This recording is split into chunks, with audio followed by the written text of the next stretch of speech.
This is the story of a man named Stanley. Stanley worked for a company in a big building where he was employee number 427. Employee number 427's job was simple. He sat at his desk in room 427 and he pushed buttons on a keyboard. Orders came to him through a monitor on his desk, telling him what buttons to push, how long to push them, and in what order. This is what employee 427 did every day of every month of every year. And although others might have considered it soul-rending, Stanley relished every moment that the orders came in, as though he had been made exactly for this job. And Stanley was happy. And then one day, something very peculiar happened. Something that would forever change Stanley. Something he would never quite forget. He had been at his desk for nearly an hour when he realized that not one single order had arrived on the monitor for him to follow. No one had showed up to give him instructions, call a meeting, or even say hi. Never in all his years at the company had this happened, this complete isolation. Something was very clearly wrong. Shocked, frozen solid, Stanley found himself unable to move for the longest time. But as he came to his wits and regained his senses, he got up from his desk and stepped out of his office.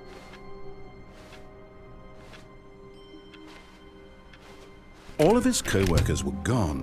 What could it mean? Stanley decided to go to the meeting room. Perhaps he had simply missed a memo. No matter how hard Stanley looked, he couldn't find a trace of his co-workers.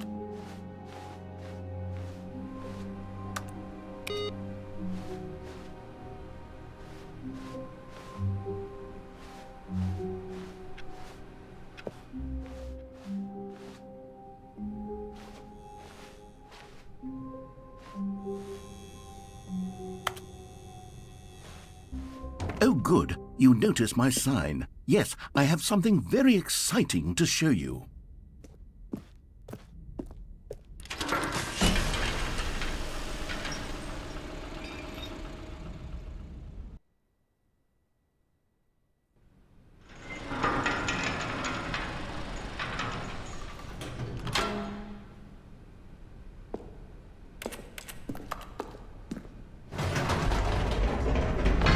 You see, Stanley, I've been reflecting on the Stanley Parable and about how roundly disappointing this ultra-deluxe version has turned out to be. The original Stanley Parable was a landmark, and any new content for it should live up to that legacy. So forget this ultra-deluxe nonsense. I say we take it one step even further. Which is why I'm very proud to announce for the first time ever, the Stanley Parable 2.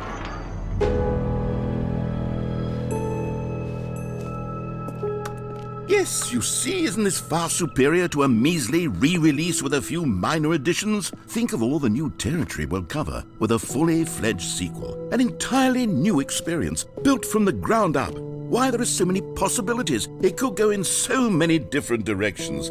This is what fans have truly been asking for.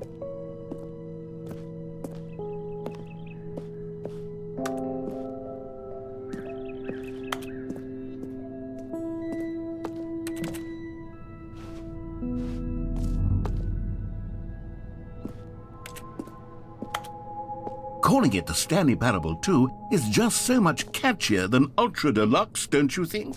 Ultra Deluxe? What does it even mean? But the Stanley Parable 2, now that's an artistic statement right there. It's future-oriented. It screams progress and innovation and long-term franchising potential.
Now, to be clear, I haven't quite nailed down what exactly the Stanley Parable 2 is going to be, but let's take a look at some of the features I've been developing for it.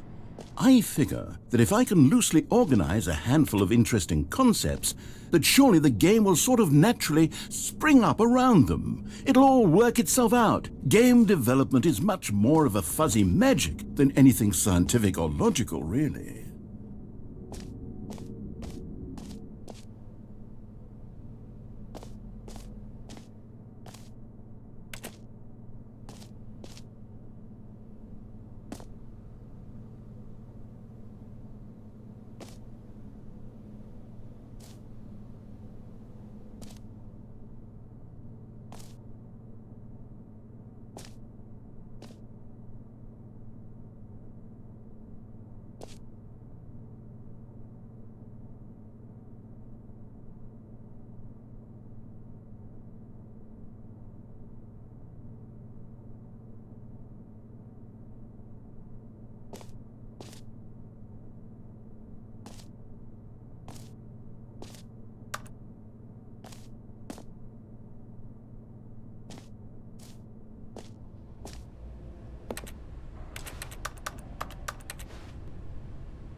Here we are. Go on, try out some of the new features.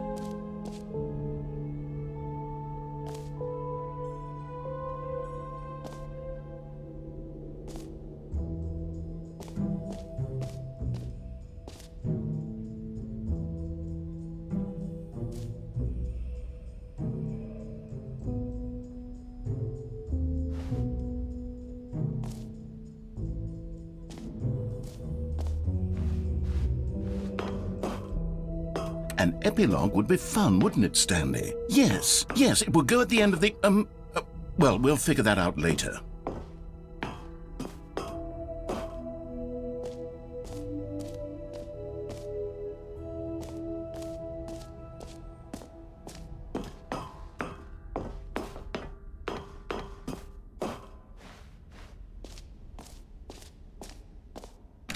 For the Stanley Parable 2, I asked myself, what do players really want? And of course, the first and most obvious answer is that they want to be individually recognized and validated as people. So with that in mind, my first addition to the game is this button which speaks the name of the person playing the game. Isn't that wonderful?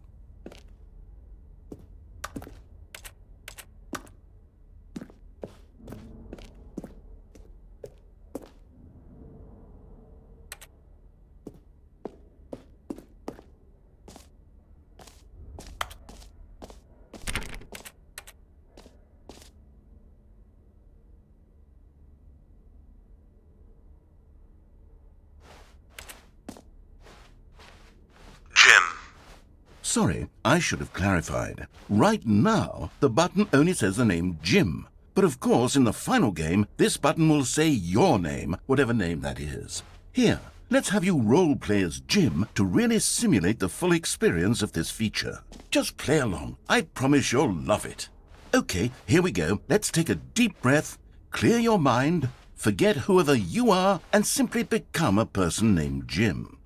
I want you to imagine yourself living as Jim, sleeping and waking as Jim, falling in love and being heartbroken as Jim, seizing all of the world's possibilities as Jim, and as Jim watching your dreams crumble into dust. Do you feel it deeply? Are you really, truly Jim right now? If so, then please step forward and press the button.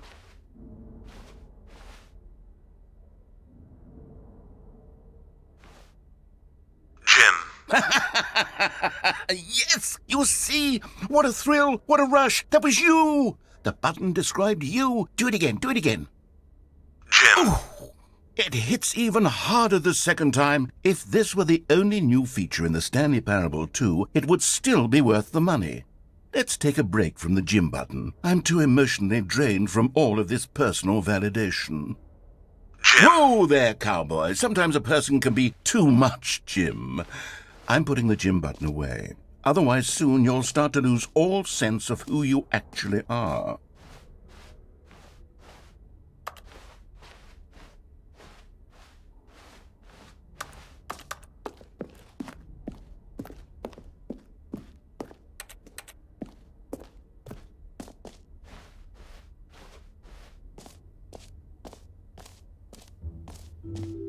I suppose I could allow only people named Jim to play the Stanley Parable 2. That would actually save me the work of finishing this feature.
Okay, I'll be honest, I haven't yet decided on this one. I think that in the new version, the office could use a bit of decoration, like balloons. But I'm undecided on Get Well Someday and Happy 12th Birthday. Which would you go with?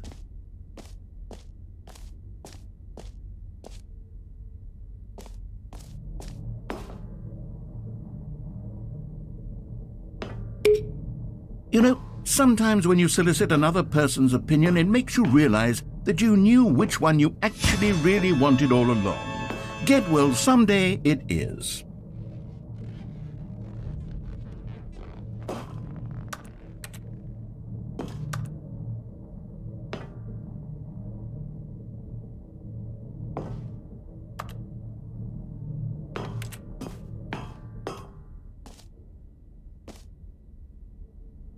Or actually, maybe I should have gone with... No, I've made my decision. We're moving on.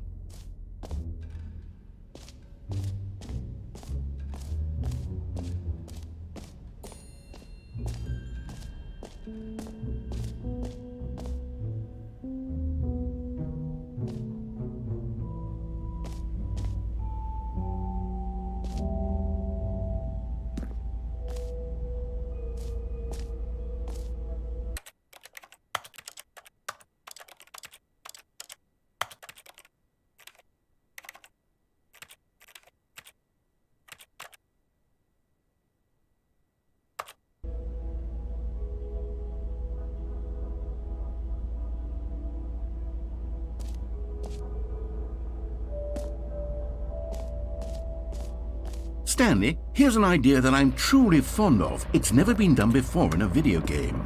This is, in fact, a hole that you can fall down forever. That's right.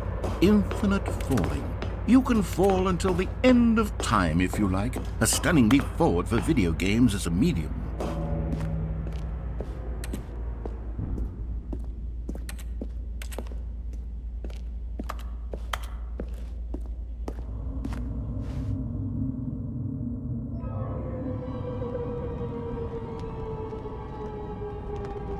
You see, isn't it wonderful? One of my more ingenious concoctions, if I do say so. Now then, since you've gotten to see the infinite hole, you can press the teleport button to pop back up to the top, and we can continue onward. Now, I don't mean to be a bummer, but I do recommend you use the teleport button to go back to the top. Maybe do it on the sooner rather than later spectrum of things.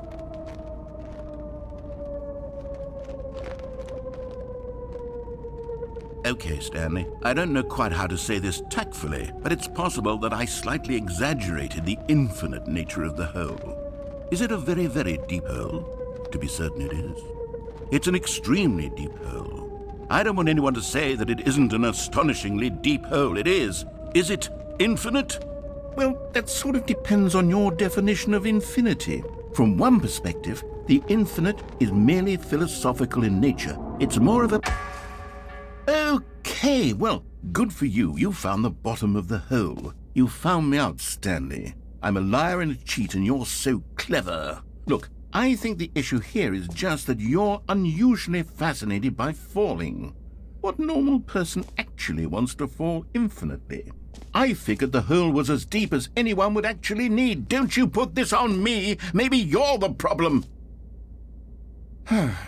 Look, things got a little heated there. I think we both said some things we didn't mean. Why don't we just put all this behind us and agree to just call the hole mostly infinite?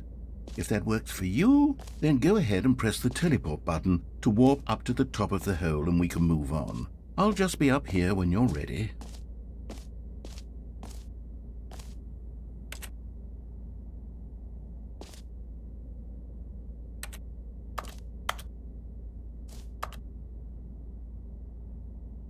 Great. Now, I'm very excited to show you even more of my ideas for the sequel.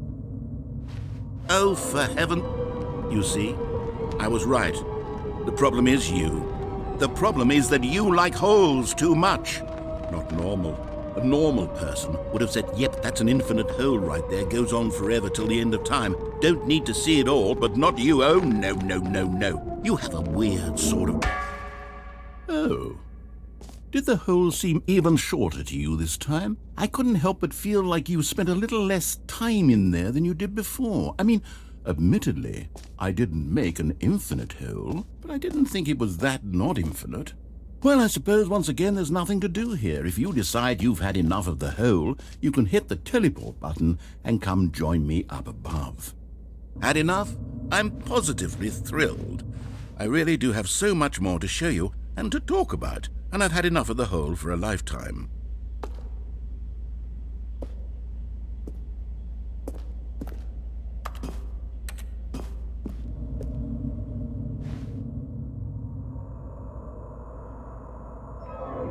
Gosh, how could I have guessed? You're back in the hole.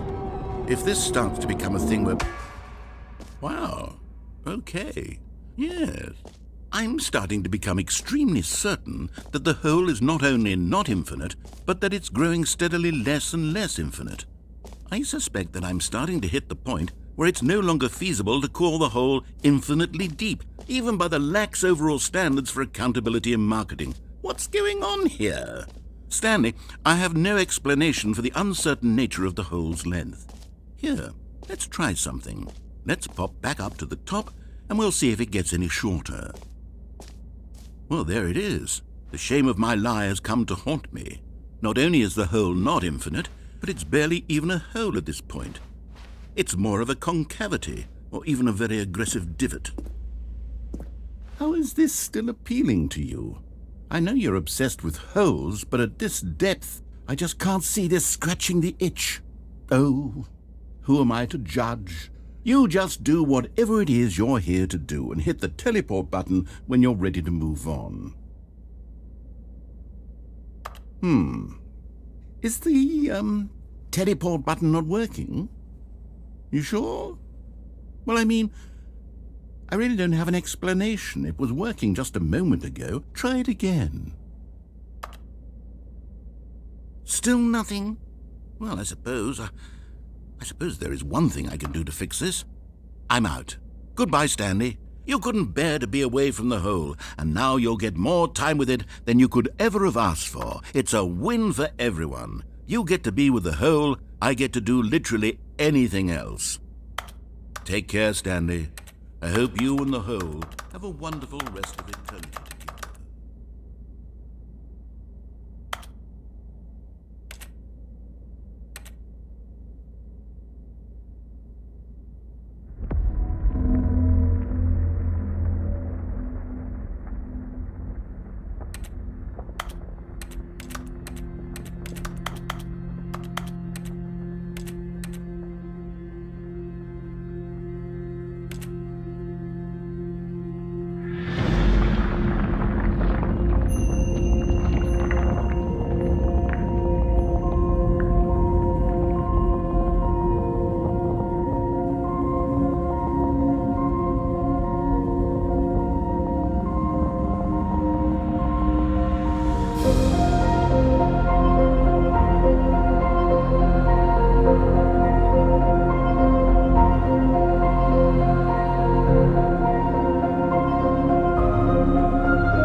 My head's stronger. Now you're no longer. You.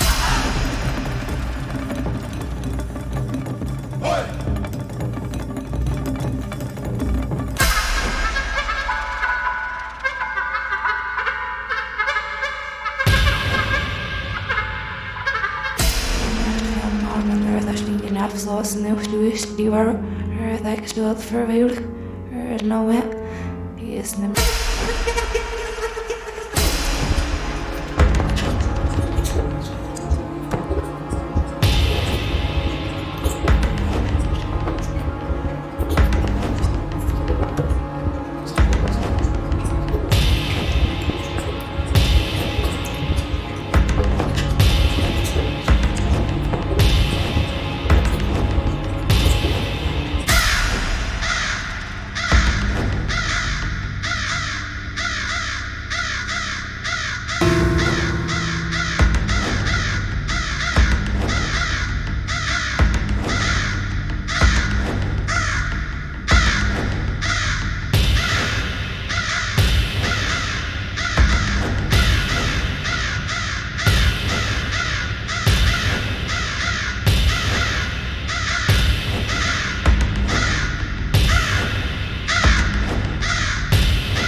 Stanley! Oh, good, you're awake. It seems you had sort of dozed off there, drifting away into dreamland. But we can't have that, Stanley, because this hole is just so darn fascinating that I want you to be wide awake for every second of it. You don't want to miss a single moment. So how about if I just pop in from time to time and wake you up to keep you really, truly focused on the hole? From the looks of things, you and I will have many, many years here in this hole, and I'm looking forward to all of them. Stay alert, Stanley. I'll be back. Toodlepip.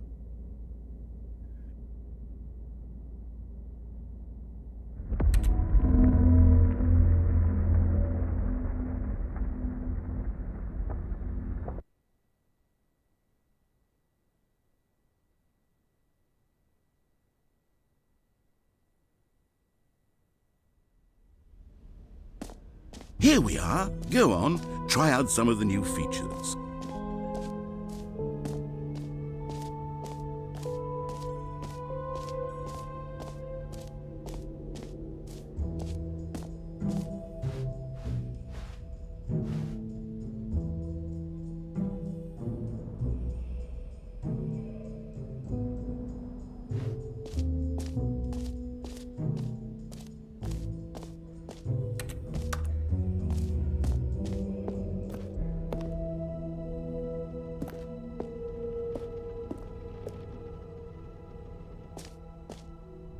Ah, collectibles.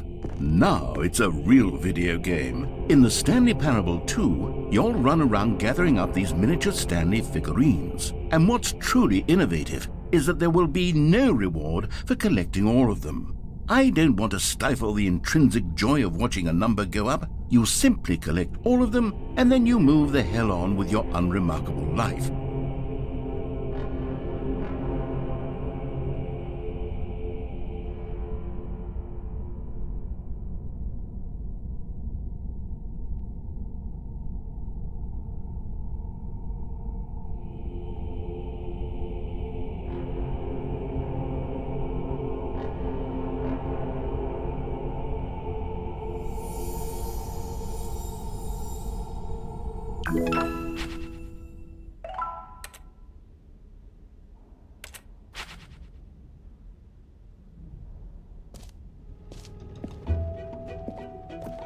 God, it really is the worst when you collect everything in a video game and then they give you a big fancy reward for it. Absolutely tragic.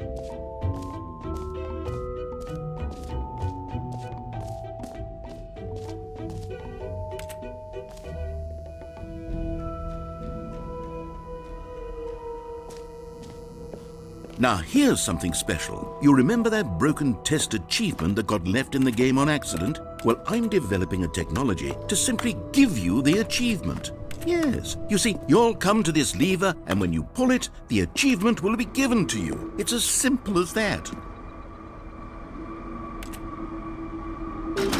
Okay, perhaps I should have clarified. This is technology that will exist. Right now, the achievement is still fully broken. I'm not a wizard, Stanley, but I guarantee it will be fixed in the sequel to at last satisfy the hordes of ravenous fans all over the world who have been uproariously demanding this feature. Gamers, we hear you, and I promise it will happen.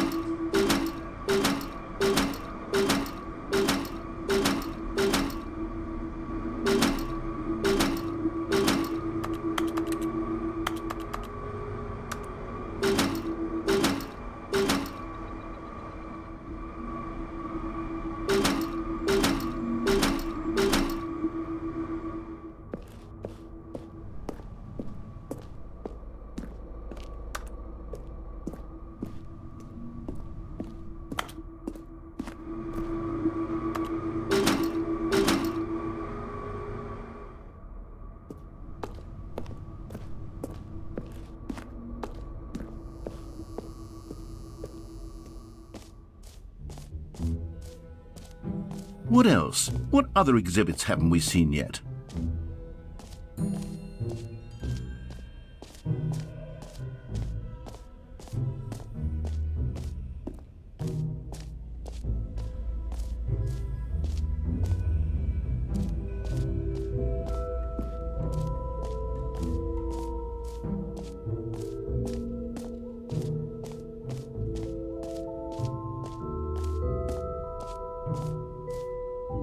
You know what? Let's bring the jump circle back for Stanley Parable 2 as well.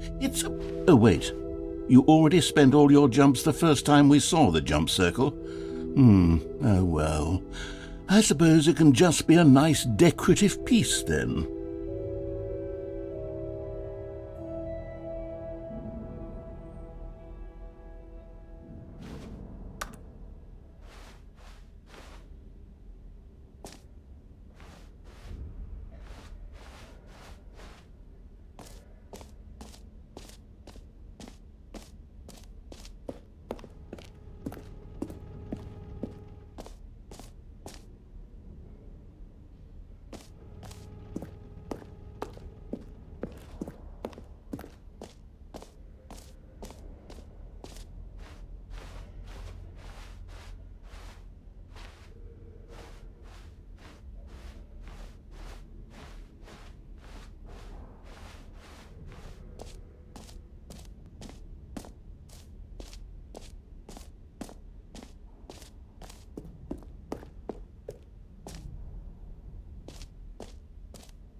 A common complaint of the Stanley Parable was that it was confusing and paradoxical, that it engendered a chaotic sense of reckless despair in those who played it. Well, I am happy to say that after much consideration, I've engineered a clever solution to this fundamental problem with the game. It's the Stanley Parable Reassurance Bucket. You see, Stanley, anytime you're holding the bucket, a sense of calm and ease will fill your mind and your heart. It's true. As long as you hold on to the bucket, the many disorienting contradictions of the Stanley Parable will feel perfectly normal and perhaps even comforting. You may even come to long for the gentle embrace of jarring cognitive dissonance while the bucket is in your arms. And to be honest, it's a much more convenient solution for me than actually redesigning the game to be less uncomfortable. Can you imagine what a pain in the ass that would be? Yes, the bucket is the perfect solution. Come on, give it a try. Can you feel it? The glow of comfort, even in the face of crushing despair, must already be sweeping through your body. And in fact, can I say that I do believe the bucket lends you an air of charisma as well? I think that just holding it has made you the slightest bit more attractive as a person. The benefits of the bucket seem to go on and on, don't they? All this and more await you in the Stanley Parable 2.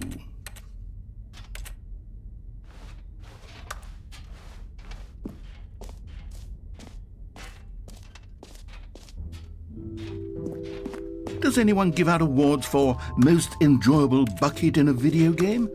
That really should be an award if it isn't already.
All right, have you seen everything you wanted to? Ready to move on now?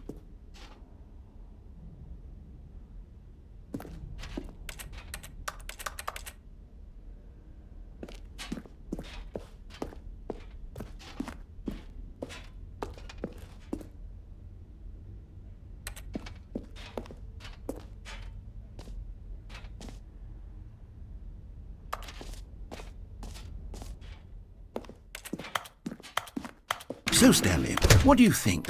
Do you like all of the new features? Yes, I know it's not exactly clear yet how exactly these features will come together as one single coherent video game, but I can feel it in my soul. It's going to work. There's definitely a good game in there somewhere. Say, let's do an experiment. I'll arrange these new features together, and we'll see whether or not it coheres into a meaningful gameplay experience. Okay, are you ready? Here it is. I give you the Stanley Parable 2.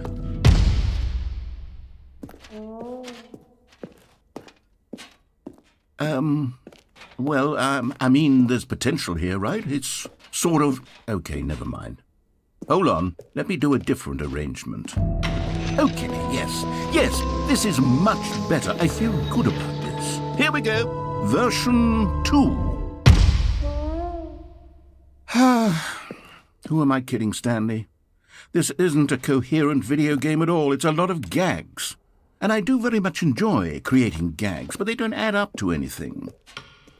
I wanted more than anything to create a sequel that would capture all the magic of the first game. I wanted fans to love it. No matter how good these gags are, they won't stand on their own. They would need the structure and the gameplay of the original.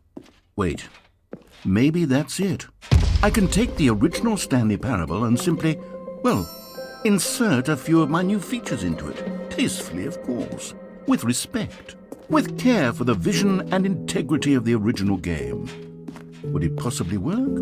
I suppose it could. But it would need a really, really tremendous title screen. A title screen that says with bold and uncompromising conviction, "This is the Stanley Parable 2. Let me see if I can whip something up. All right, perfect. Go ahead.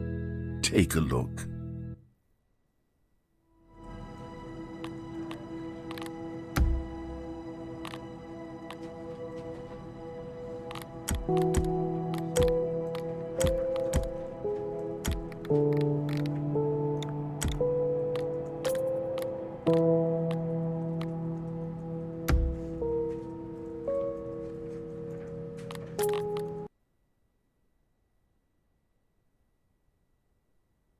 This is the story of a man named Stanley.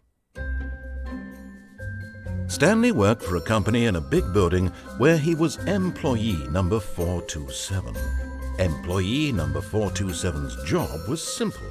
He sat at his desk in room 427 and he pushed buttons on a keyboard. Orders came to him through a monitor on his desk, telling him what buttons to push, how long to push them, and in what order. This is what employee 427 did every day of every month of every year. And although others might have considered it soul-rending, Stanley relished every moment that the orders came in, as though he had been made exactly for this job.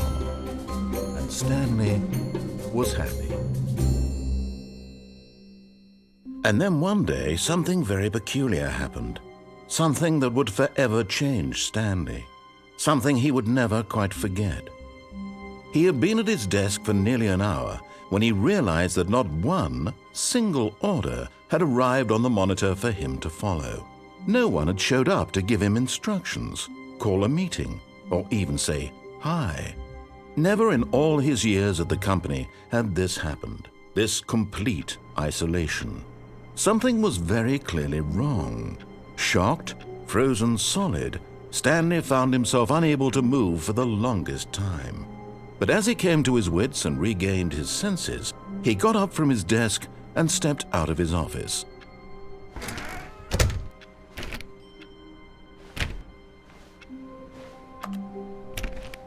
All of his co-workers were gone. What could it mean? Stanley decided to go to the meeting room. Perhaps he had simply missed a memo. No matter how hard Stanley looked, he couldn't find a trace of his co-workers. Oh, please. Are you really just doing this for the achievement? Click a door 5 times. Is that all that you think an achievement is worth? No. I can't just give these merits away for such little effort. A measly 5 clicks. Now suppose you were to click. Stanley picked up the bucket.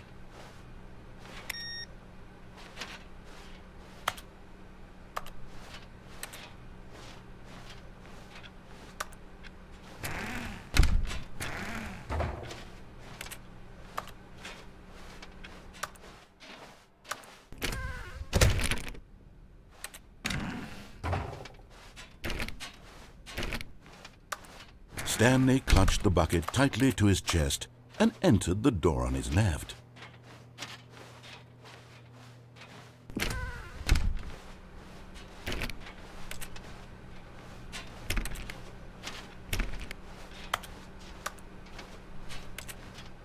Still no one was here. Stanley needed the bucket's warmth and comfort now more than ever. Perhaps his boss's office was where he'd find answers.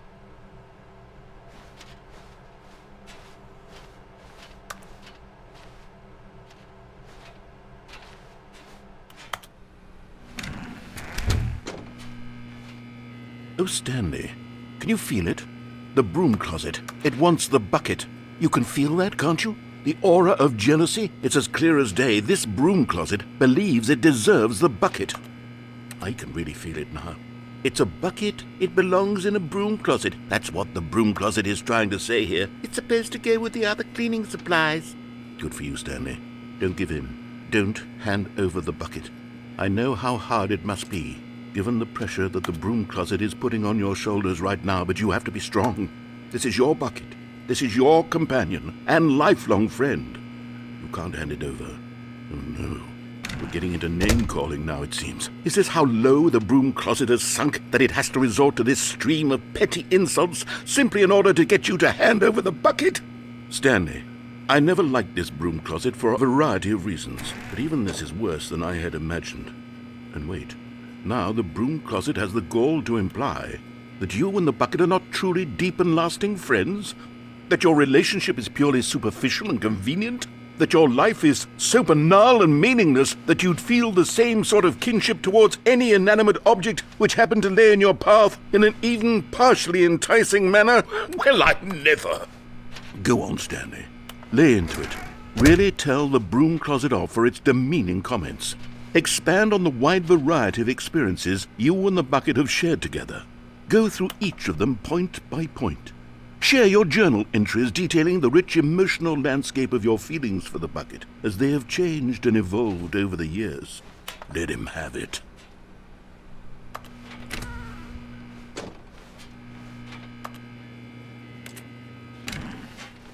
Okay, I've got you something which I think will help settle this debate once and for all. Here we go. There. Now it's settled. No more debate, no more discussion.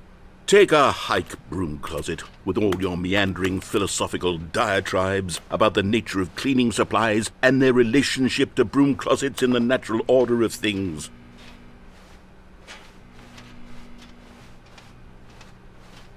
Coming to a staircase, Stanley and the bucket walked upstairs to the boss's office.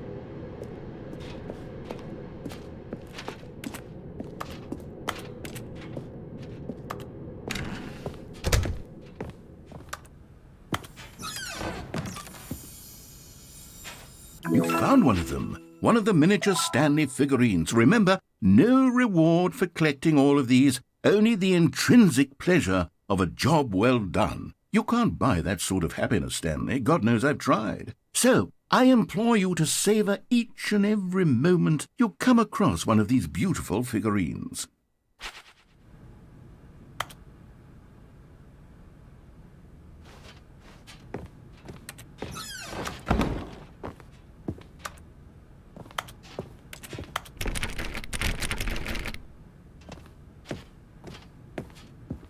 Stepping into his manager's office, Stanley was once again stunned to discover not an indication of any human life. Crushed by the weight of this revelation, Stanley may have broken down into an emotional dumpster fire if not for the soothing presence of the bucket. Even now, in his darkest of hours, did the bucket's warmth and guiding light pierce the dark clouds of confusion and chaos. It would be with him always. The bucket would. And he knew it. The two of them were inseparable. 8. At this point, Stanley was so absorbed in the tender spiritual connection he shared with the bucket that he didn't notice the keypad behind the boss's desk. Nor in his bliss of simply being near the bucket did he have any notion that the PIN number for the keypad was 2845.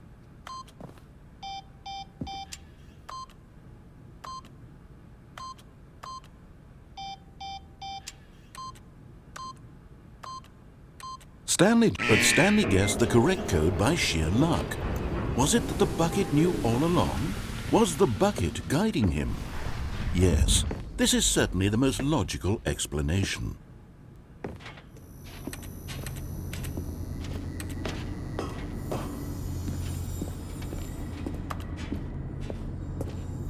Another miniature Stanley figurine. This, there really must be a snappier name for these things. What about mini-stands? Stanley figs? Or what about Stanlerines? Yes, I think I like that. Another Stanlerine under your belt.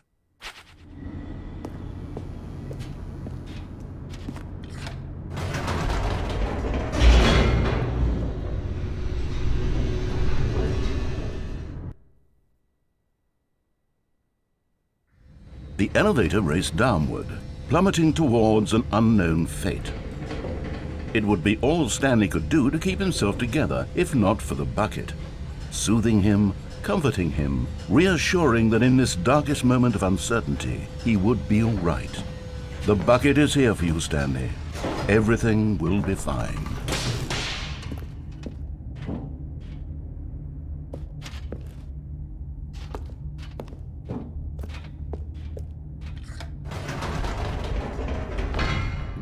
Wait, Stanley said to the bucket. Can we go back up? When I was pressing those keypad buttons, there was something very intriguing about the number 3. I want to go back so I can try pressing the number 3 again. The bucket said nothing.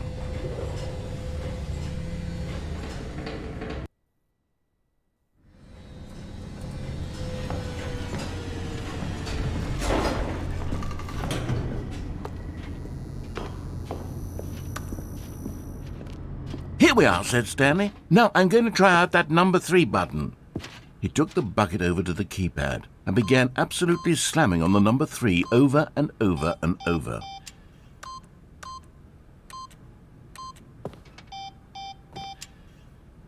Wow, he said. The number 3 is such a special button. I'm having the time of my life. Stanley looked expectantly at the bucket, but the bucket remained silent. This was a shock to Stanley, who had always felt such a connection with the bucket. How was this not as exciting to the bucket as it was to him?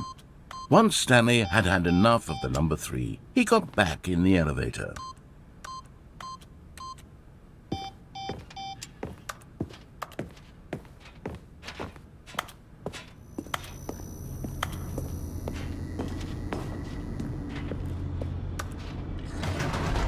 Perhaps the bucket had missed something. Perhaps it had not seen how much joy Stanley got from slamming the number 3 repeatedly.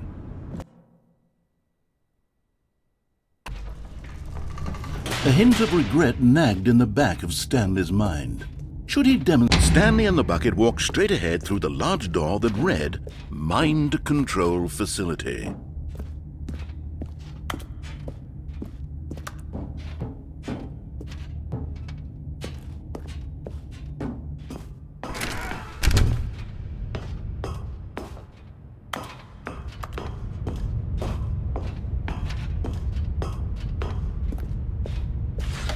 The lights rose on an enormous room packed with television screens. What horrible secret did this place hold? Stanley and the bucket both wondered to themselves.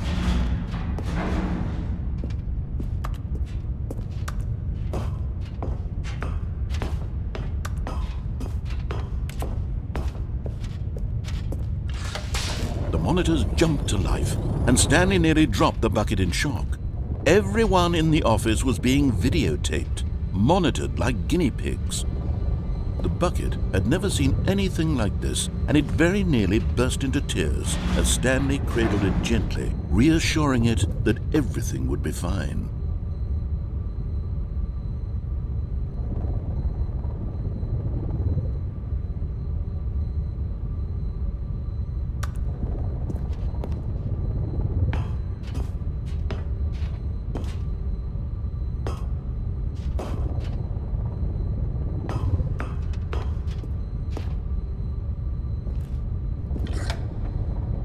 Was the bucket under the mind control facility's influence as well? Had the bucket been told to do things it didn't wish to do? What kinds of things does a bucket want to do or not want to do in the first place?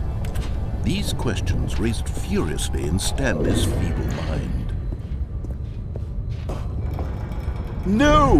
He screamed into the bucket. He couldn't accept it. His own life in someone else's control, never! He squeezed the bucket tighter, his one friend in the entire world. At this point, he could trust no one except for the bucket.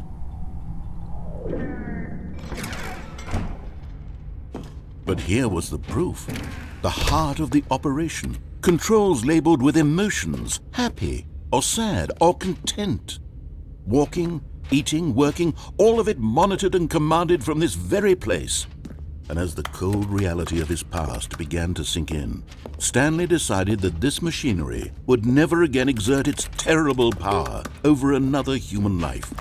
For he and the bucket would dismantle the controls for good. Two best friends, Stanley and the bucket, up against the world. They high-fived in a really cool way, and the bucket made a sassy comment about taking down the system.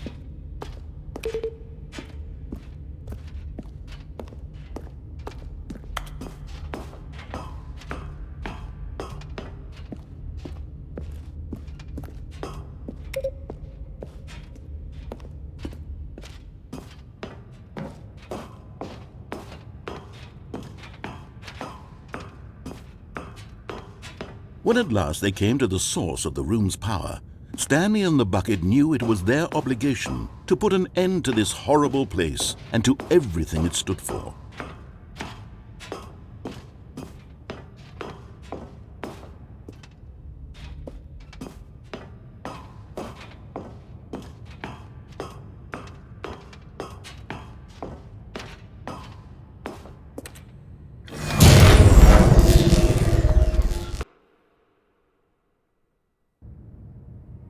Stanley and the bucket waited in blackness.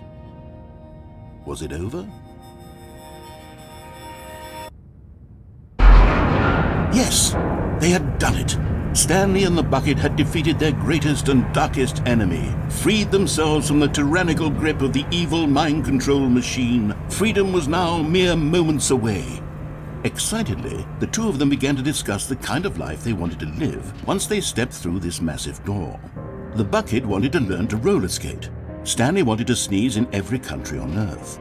Both of them wanted to begin watching a movie, any movie, but then stop it halfway through and begin watching it in reverse from the end. True, it was a simple life they envisioned, but it was one they'd lived together, with one another to lean on, to trust, to support, and... What? Wait. What was happening? Why had the door stopped? Was Stanley and the bucket not about to be freed? An unbearable silence filled the room, lingering in uncertainty, until finally the truth hit Stanley square in the face.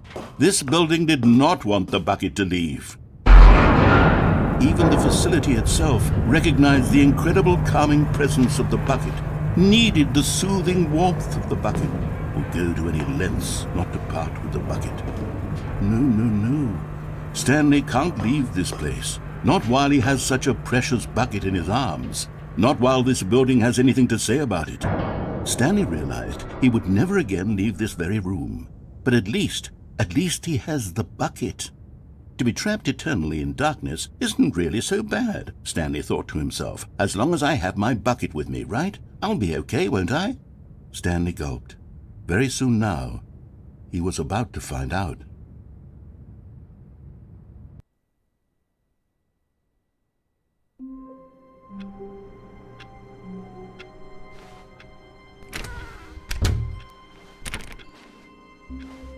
All of his co-workers were gone. What could it mean? Stanley decided to go to the meeting room. Perhaps he had simply missed a memo.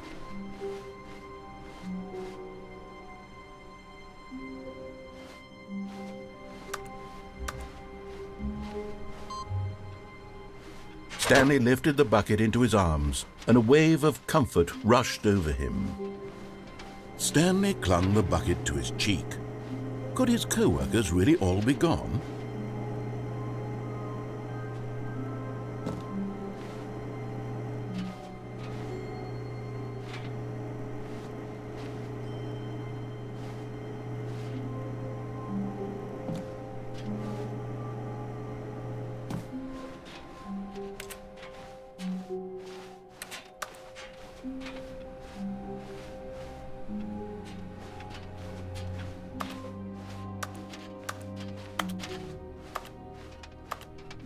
Stanley clutched the bucket tightly to his chest and entered the door on his left.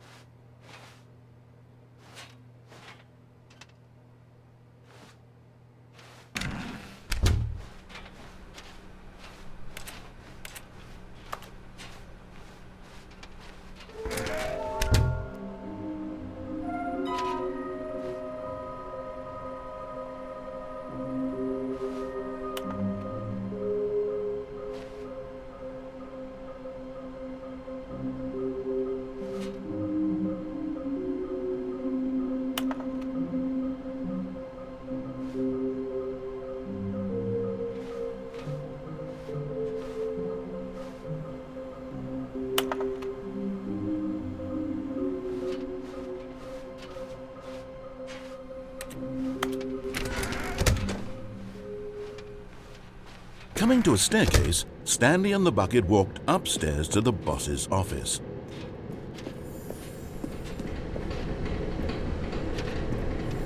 Okay, I'm going back to the name of these little Stanley figurines, and now I'm torn between Stanlerines and Figlies. What do you think, Stanley? What name better encapsulates the intrinsic sense of happiness that you get from seeing a small number in the corner of your screen go up by 1? Let me sit on it. I'm sure it will come to me.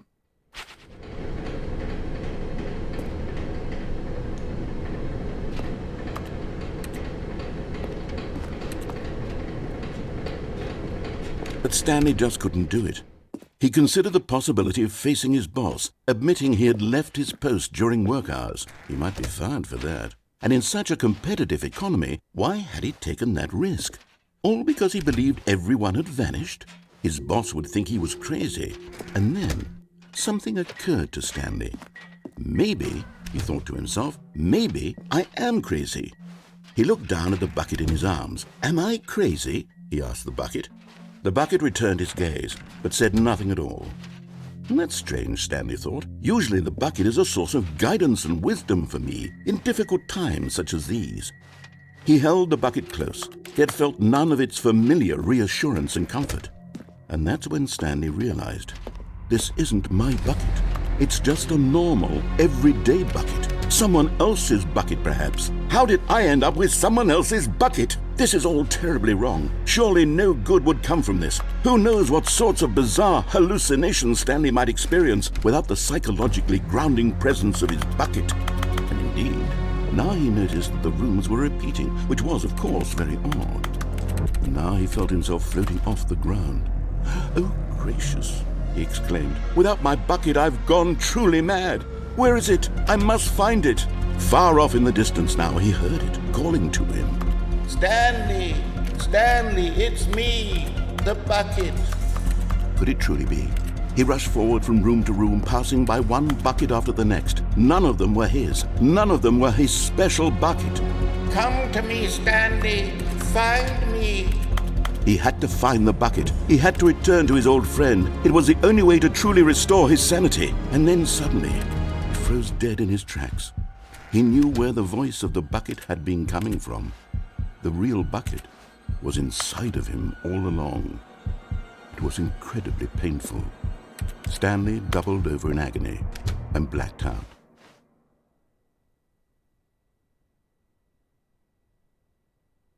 This is the story of a woman named Mariella. Mariella woke up on a day like any other. She arose, got dressed, picked up her bucket of comfort and security, and walked to her place of work. But on this particular day, her walk was interrupted by the body of a man who had stumbled through town, talking and screaming to himself, and then collapsed dead on the sidewalk. Right away, she knew what the problem was. This man had no bucket. Of course he'd gone mad, ranting and raving about a narrator describing all of his actions and how everything is predetermined and free will is an illusion and it's all just a video game. It could all have been prevented if only he'd taken his bucket with him. Perhaps he didn't even realize he'd forgotten his bucket at home in the first place. How cruel the world can be, Mariella thought, and she hugged her own bucket even tighter. But of course, she had no time for this. There were a myriad of confusing problems she would soon have to confront at work, for which her bucket would provide absolute guidance and total clarity on everything. Heck yes, she thought to herself, my life kicks ass. And she backflipped all the way to work.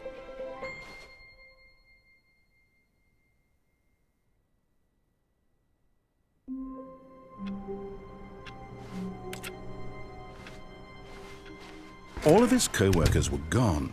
What could it mean? Stanley decided to go to the meeting room. Perhaps he had simply missed a memo.